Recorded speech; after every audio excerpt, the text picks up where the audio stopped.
Fact number 1, आप अंडे को तो बड़े चाव से खाते होंगे। जी हाँ दोस्तों, लेकिन दुनिया भर में जहाँ अंडे को पानी में उबाला जाता है तो वही चाइना में लड़कों के पेशाब यानी टॉयलेट में अंडे को उबाला जाता है और फिर खाया जाता है। फैक्ट नंबर 2, दिमाग। जी हाँ दोस्तों, दिमाग। आपके साथ कई बार ऐसा हुआ होगा कि आप किसी के बारे में बहुत ज़्यादा सोचते हैं और आपके दिमाग में ये चलता होगा कि हम उसके बारे में तो इतना सोच रहे हैं, क्या वो भी हमारे बारे में इतना सोच रही है क्या? तो मैं आपका डाउट क्लियर कर देता हूँ। तो इसका जवाब है दोस्तों, जी हाँ। जितना हमारा माइंड उसके बारे में सोच रहा है उतना ही उसका माइंड भी हमारे बारे में सोच रहा होता है। यही तो माइंड का अट्रैक्शन पावर है। फैक्ट नंबर 3, किन्नरों के रिवाज के बारे में आप सुनकर हैरान हो जाओगे, क्योंकि किन्नरों की जब मृत्यु होती है तो वे सारे किन्नर एकजुट होकर शव को निकालने से पहले जूते और चप्पलों से एक दूसरे को पीटते हैं और वे हमेशा रात्रि में ही शव को निकालते हैं। और अमेजिंग बात यह है कि एक सप्ताह तक वे फिर भूखे रहते हैं। Fact number 4, New York. जी हाँ दोस्तों, न्यूयॉर्क सिटी के बारे में तो आप सबने जरूर सुना होगा, लेकिन क्या आपने ये सुना है कि न्यूयॉर्क सिटी में कूदने की सज़ा मौत सुनाई जाती है?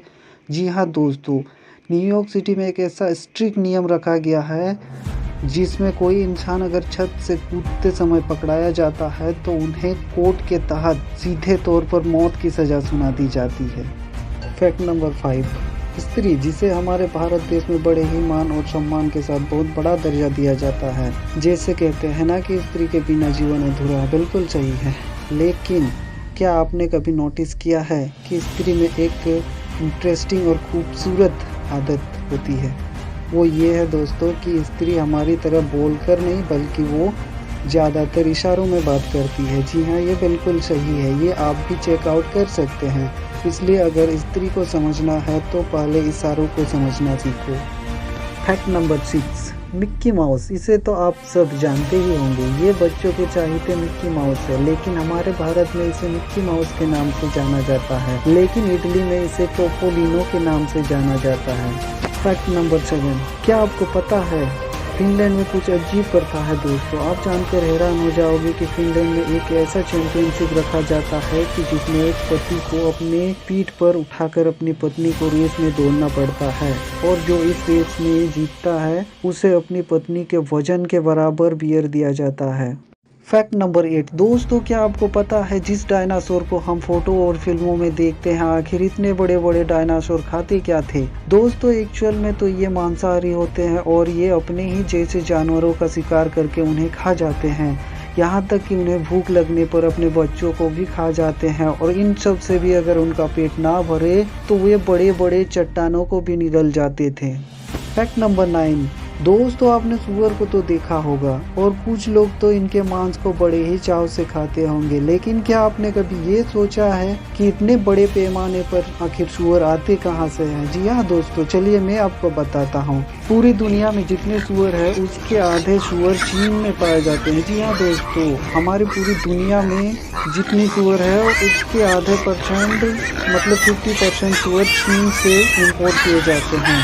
और आप जानकर हैरान हो जाओगे कि एक दिन में सुअर 50 लीटर तक पानी पी सकते हैं। फैक्ट नंबर 10, दोस्तों बिल्ली को शेर का मौसी क्यों कहा जाता है?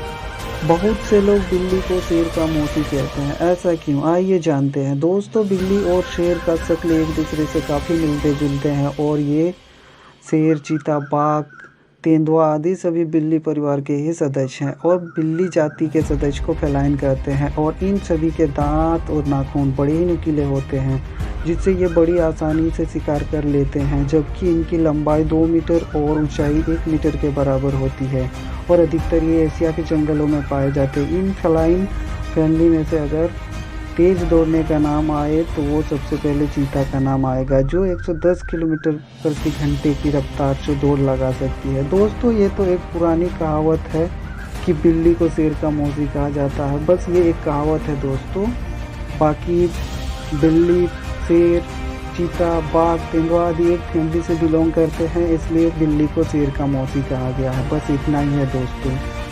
फैक्ट नंबर 11, उल्लू अंधेरे में कैसे देख लेते हैं?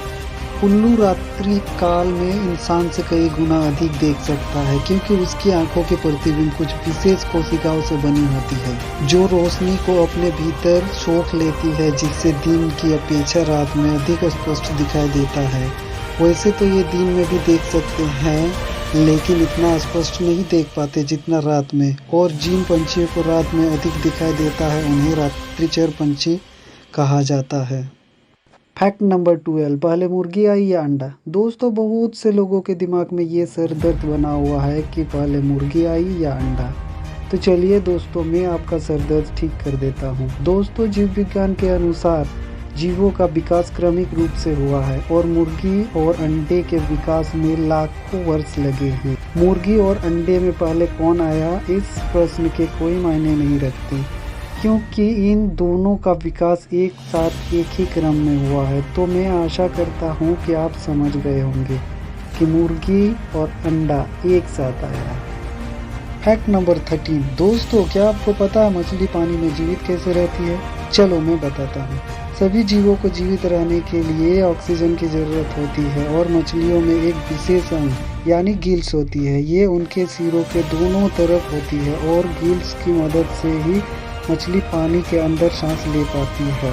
मछली पानी में सांस लेने के लिए अपने मुंह को खोलकर पानी को अंदर लेती है और गिल्स की तरफ पंप कर देती है, जिससे गिल्स में उपस्थित मेम्ब्रेन की मदद से पानी में घुले ऑक्सीजन को सोख लेती है और इस प्रकार से मछली पानी में जीवित रहती है। फैक्ट नंबर 14, तारे क्यों टिमटिमाते हैं? आसमानों में जगमगाते तारों को हमें ऐसा क्यों लगता है कि कभी चमक रहे हैं और कभी नहीं, लेकिन ऐसा कोई बात नहीं, क्योंकि तारे सदा निरंतर एक समान चमकते रहते हैं। दरअसल वायुमंडल में उपस्थित हवा की कई परतें होती है और ये परतें तारों की रोशनी के पथ को बदलती रहती है, जिसके कारण हमारी नज़रों से कभी ओझल कभी प्रकट होती है, इसलिए तारे हमें टिमटिमाते दिखाई देते हैं। फैक्ट नंबर 15, दांतों का रंग सफ़ेद ही क्यों होता है? जी हाँ दोस्तों, क्या कभी आपने ये सोचा है कि आखिर दांतों का रंग हमेशा सफ़ेद ही क्यों होता है? तो हम आपको बताते हैं कि दांतों का रंग सफ़ेद ही क्यों होता है। क्योंकि दोस्तों, दांत एक कैल्शियम पदार्थ से बना हुआ है और कैल्शियम का रंग हमेशा सफ़ेद होता है, जिसके कारण हमारे दांत भी सफ़ेद हैं।